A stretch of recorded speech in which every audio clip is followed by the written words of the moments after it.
Learn English literature. अस्सलामुअलैकुम dear viewers, welcome back to my YouTube channel learn English literature. तो आज की इस वीडियो में हम डिस्कस करने जा रहे हैं introduction from the empire writes back 4 models of post colonial writing. तो स्टार्ट करते हैं अपनी वीडियो। सबसे पहले हम डिस्कस करेंगे द एम्पायर राइट्स बैक, एक बुक है, उसका इंट्रोडक्शन थोड़ा सा, ठीक है। The empire writes back theory and practice in post-colonial literatures by Bill Ashcroft, Gareth Griffiths, and Helen Tiffin is a seminal work in the field of post-colonial studies. ठीक है। The empire writes back basically ये एक book है जो इन 3 writers या authors ने मिलकर लिखी है। ये जो बुक है ना, ये पोस्ट colonial लिटरेचर के अंदर थियरी और प्रैक्टिसेस पर बेस करती है, ठीक है। नेक्स्ट पढ़ते हैं। The book explores how post colonial literature have developed distinct ways of responding to the legacy of colonialism। अब ये बुक एक्सप्लोर करती है कि किस तरह से पोस्ट colonial लिटरेचर जो डेवलप्ड हो चुका है, ठीक है, वो किस तरह से किन किन तरीकों से colonialism की लेगेसी को रिस्पोंड करता है, ठीक है। नेक्स्ट पढ़ते हैं। One of the key concepts discussed in the introduction is the classification of post-colonial writing into 4 models. अब ये जो बुक है ना, The Empire Writes Back, इसके इंट्रोडक्शन के अंदर इसका ये एक की कॉन्सेप्ट है जो कि डिस्कस किया गया है, ठीक है। इसके इंट्रोडक्शन के अंदर एक की कॉन्सेप्ट डिस्कस किया गया है जो क्लासिफिकेशन करता है पोस्ट colonial राइटिंग की इनटू 4 मॉडल्स, ठीक है। अब ये 4 मॉडल्स कौन कौन से हैं? Let's see. नेशनल और regional model, race based model, comparative model and last one is polycentric model, ठीक है। अब हम इनको वन बाय वन डिस्कस करेंगे। तो स्टार्ट करते हैं सबसे पहले नेशनल और रीजनल मॉडल से। अब नेशनल और रीजनल मॉडल क्या है? Let's see. This model focuses on the development of a national or regional identity in post-colonial literature.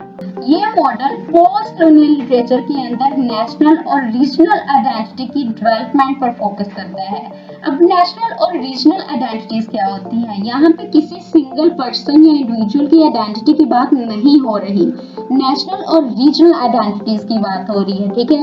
National और रीजनल आइडेंटिटीज जो होती है ना, ये होती है जिसमें एक स्पेसिफिक एरिया, एक लैंड एरिया होता है, ठीक है, उसमें एक सोसाइटी के लोग रह रहे हैं, उनकी अपनी अपनी traditions, norms, values, ethics, religion, culture होता है, ठीक है। ये सारी चीजें होती हैं। ये सारी चीजें मिलाकर उस जो नेशन या रीजन है उसकी आइडेंटिटी बनती है, ठीक है। तो वो इसके अंदर फोकस कर रहे हैं development of national and regional identity in post colonial literature. Next पढ़ते हैं। It emphasizes the importance of creating sense of belonging and unity through literary works that reflect the unique culture, social and historical context of a specific nation or region. अब ये जो model है, ये emphasizes, जोर देता है importance of creating sense of belonging, लोगों के अंदर, यानी जो लिटरेरी वर्क है ना, थ्रू लिटरेरी वर्क, इस लिटरेरी वर्क के थ्रू वो लोगों के अंदर क्या क्रिएट कर रहे हैं? Sense of belonging and unity that reflect the unique cultural, social and historical context of a specific nation और रीजन, ठीक हो गया। नेक्स्ट हम बात करते हैं रेस बेस्ड मॉडल। अब रेस बेस्ड मॉडल क्या है? This model examines the ways in which race and racial identities are constructed and represented in post-colonial literature. Race और racial identities क्या होती हैं? जिस तरह अगर आप देखें यूएसए अमेरिका में ब्लैक अमेरिकन्स भी हैं और वाइट अमेरिकन्स भी हैं। अब इन दोनों के दरमियान एक इंफीरियरिटी और सुपीरियरिटी कॉम्प्लेक्स है। जो वाइट पीपल है ना, वाइट अमेरिकन, वो कहते हैं कि जो ब्लैक अमेरिकन है ये इंफीरियर है और खुद को वो सुपीरियर समझते हैं। ये आइडेंटिटीज उन्होंने खुद ही कंस्ट्रक्ट की हुई हैं। जो वाइट अमेरिकन है वो खुद को रिप्रेजेंट करते हैं एज सुपीरियर और ब्लैक अमेरिकन को रिप्रेजेंट करते हैं as inferior.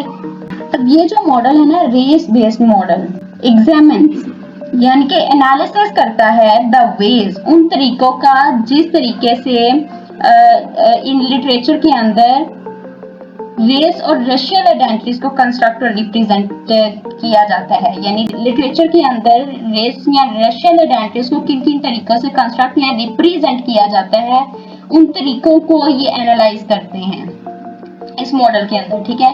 It looks at how authors address issues of racism, racial discrimination and the legacy of slavery segregation in their works, ठीक है। इसके अंदर ऑथर्स जो हैं वो अपने वर्क्स के अंदर, जो लिटरेरी वर्क्स हैं उसके अंदर ये जो इश्यूज है ना रेसिज्म के, रेशियल डिस्क्रिमिनेशन के, legacy of slavery and segregation के, इन इश्यूज को किस तरह से एड्रेस करते हैं, किस तरह से डील करते हैं अपने अपने वर्क्स के अंदर, ठीक है। उस चीज पे फोकस करता है ये मॉडल। नेक्स्ट हम बात करते हैं कंपैरेटिव मॉडल की। This approach involves comparing post-colonial literatures from different regions to identify common themes, techniques and strategies. अब हम देखते हैं कि इस कंपैरेटिव मॉडल के अंदर क्या होता है कि जो पोस्ट कॉलोनियल लिटरेचर होता है ना फ्रॉम डिफरेंट रीजन्स, यानी कि अगर हम देखें जो एशिया सब कॉन्टिनेंट है ये लोग भी कॉलोनाइज्ड रहे और जो अफ्रीकन हैं वो लोग भी कॉलोनाइज्ड रहे, ठीक है। अब तो अफ्रीका का भी लिटरेचर है और सब कॉन्टिनेंट का भी लिटरेचर है, इन दोनों के लिटरेचर्स को क्या करना है, कंपेयर एंड कंट्रास्ट करना है।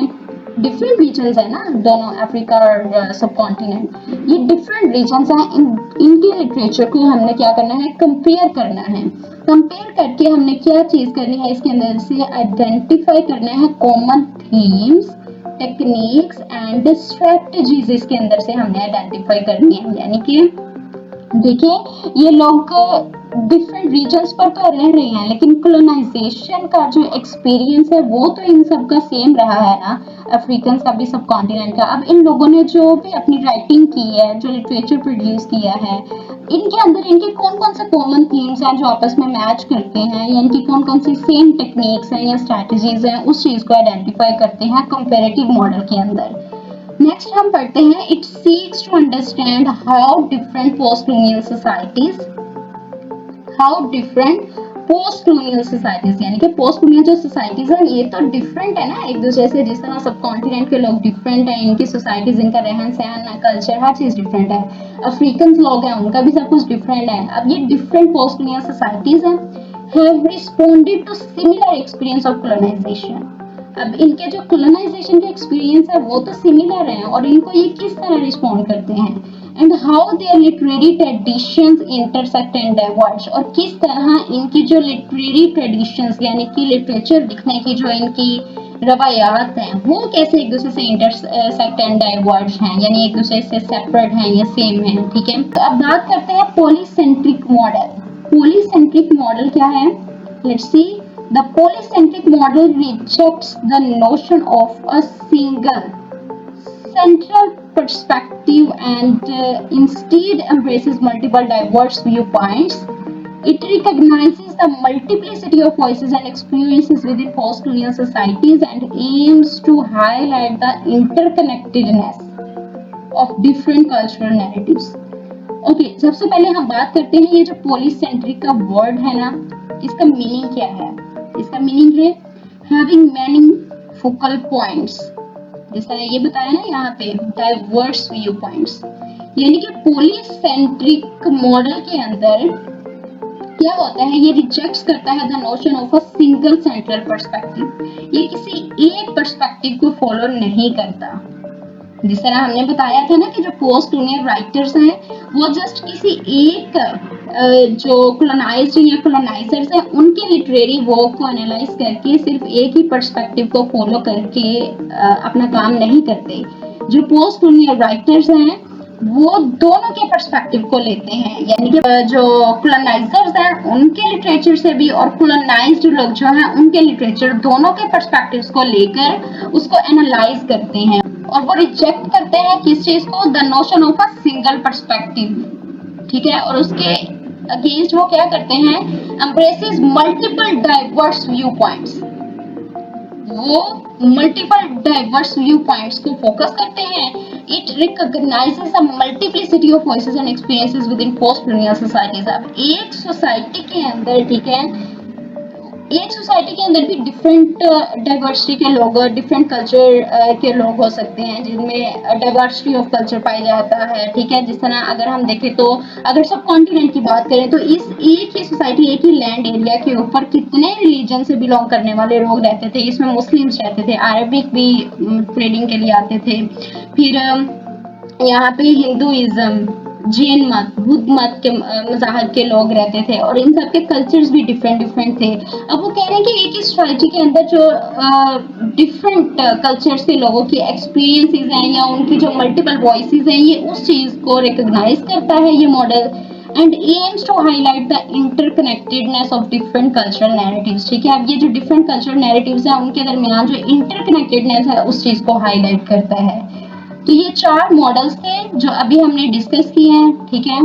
तो उसके बाद एंड पे क्या चीज है ये देखते हैं, the introduction of the empire writes back. अभी हमने देखा ना ये इंट्रोडक्शन, ये वाला, ठीक है। The introduction of the empire writes back sets the stage for a comprehensive analysis. अब ये क्या करता है, कंप्रिहेंसिव एनालिसिस करता है। जिस तरह ये अपने 4 मॉडल्स देता है ना, इंट्रोडक्शन के अंदर ही 4 मॉडल्स देता है हमें, वो क्या करता है, comprehensive analysis of how these models helps to understand the complex dynamics of post colonial literature, ठीक है। पोस्ट कॉलोनियल लिटरेचर के कॉम्प्लेक्स डायनामिक्स को समझने में ये 4 मॉडल्स हमारी हेल्प करते हैं।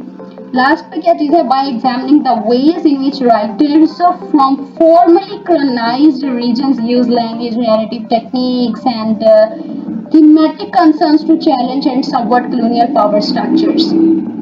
अब इन वेज, ये जो वेज मॉडल्स हैं ना, अब इनको एग्जामिन करते हुए जो राइटर्स हैं, कौन से writers, from formally colonized regions, जो सबका कॉलोनाइज्ड खित्तों से बिलोंग करने वाले जो राइटर्स हैं, वो अपनी लैंग्वेज, नैरेटिव टेक्निक्स और किस तरह थीमेटिक कंसर्न्स को यूज करते हुए चैलेंज एंड सबवर्ट करते हैं कॉलोनियल पावर स्ट्रक्चर्स को, जो कॉलोनाइज्ड सिस्टम, कॉलोनाइजर्स का सिस्टम इम्पोज्ड हुए ना कॉलोनाइज्ड के ऊपर, उसको किस तरह से वो चैलेंज करते हैं और सबवर्ट मतलब डिस्ट्रॉय करते हैं, किस तरीके से अपनी लैंग्वेज, नैरेटिव टेक्निक्स और थीमेटिक कंसर्न्स को यूज करते हुए। The authors provide valuable insights into the transformative potential of post-colonial writing, ठीक है। So this was all about my today's video. Hopefully student आपको इस वीडियो की बहुत अच्छे से समझ आई होगी। हमने अपनी तरफ से पूरी कोशिश की है कि आपको सारे पॉइंट्स जो है अच्छी तरह से डिस्कस करके उसको बता सकें, आपके साथ शेयर कर सकें। होपफुली आपको इसकी अच्छे से समझ आ गई होगी। फिर भी इसके अलावा अगर आपको कोई क्वेश्चन हो, you can ask me in the comment section. तो फिर मिलते हैं अपनी नेक्स्ट वीडियो में। अपना ख्याल रखिएगा। अल्लाह हाफिज। Thank you for watching.